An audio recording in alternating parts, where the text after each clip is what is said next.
দক্ষিণ দিনাজপুর জেলার বালুরঘাট পঞ্চায়েত সমিতি ও রাজ্য ট্যুরিজমের উদ্যোগে খুব দ্রুত গড়ে উঠতে চলেছে ইকো পার্ক।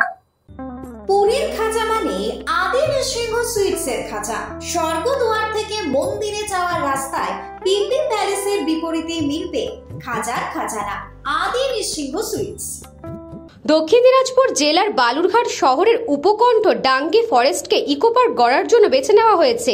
ইতিমধ্যে সেই জায়গা রাজ্য ট্যুরিস্টের পক্ষ থেকে একটি টিম পরিদর্শন করেছে ও তাদেরও পার্ক গড়ার জন্য জায়গা পছন্দ হয়েছে বলে পরিদর্শনের পর মৌখিকভাবে পঞ্চায়েতের কর্মীদের জানিয়ে গিয়েছেন। বালুরঘাট পঞ্চায়েত সমিতির আশা সম্ভব আগামী 6 মাসের মধ্যেই তারা সরকারি অর্থমন্ত্রক থেকে এ ব্যাপারে ছাড়পত্র পেয়ে যাবেন।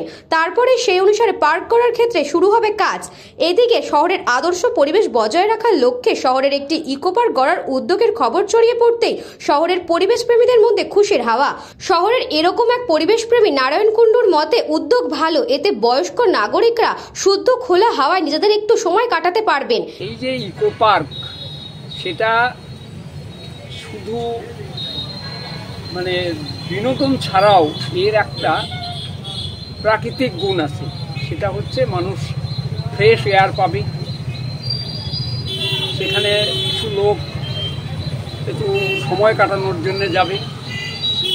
এই বিষয়গুলি তো একেবারে খারাপ নয়। সাধারণ লোকেরা প্রাকৃতিকগতভাবে যেটা সেটাই হবে, এছাড়া কিছু নয়। কিন্তু যে সমস্ত একটু অন্যরকম বলতে গেলে যে কিছু লোক যারা একটু খোলামেলা জায়গায় অক্সিজেন ভালো পাওয়ার জন্যে যাওয়ার চিন্তা ভাবনা করেন, যারা একটু চিন্তাশীল, তাদের সময় কাটানোর একটা জায়গা হবে।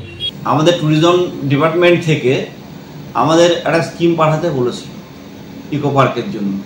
আমরা বালুরঘাট পঞ্চায়েত সমিতির সকল মেম্বাররা বসে বোর্ড সিদ্ধান্ত নিয়েছি, ডাঙ্গিতে যেহেতু একটা আমাদের বড় ফরেস্ট আছে, সেখানে আমরা আপাতত ইকো পার্কের একটা প্রস্তাব পাঠিয়েছি। আপনার 1 কোটি টাকা ডিপিআর আমরা সেখানে পাঠিয়েছি এই প্রজেক্টটার জন্য। এটা আমরা পাঠিয়েছি মাস 3 আগে। আমরা পাঠানোর পরে রেসপন্স পেয়েছি। অলরেডি ডিপার্টমেন্টের ইঞ্জিনিয়ার টিম তাদের ট্যুরিজম ডিপার্টমেন্ট থেকে দেখেও গেছে।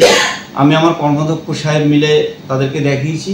ইঞ্জিনিয়ার সাহেব সেদিনকে অনুপস্থিত ছিল, ও গেলে খুব ভালো হতো। জয়েন্ট সাহেবও আমাদের সঙ্গে সেদিন ছিলেন। অলরেডি টিম রেসপন্স টিম এসেছিল স্টেট থেকে, তারা দেখেও গেছে। এক্স্যাক্টলি আমরা যেটা আশা করছি 6 মাস মিনিমাম লাগবে। দক্ষিণ দিনাজপুর থেকে বিদ্যুৎ কুমার মাহাতোর রিপোর্ট, নিউজ বঙ্গ টাইম।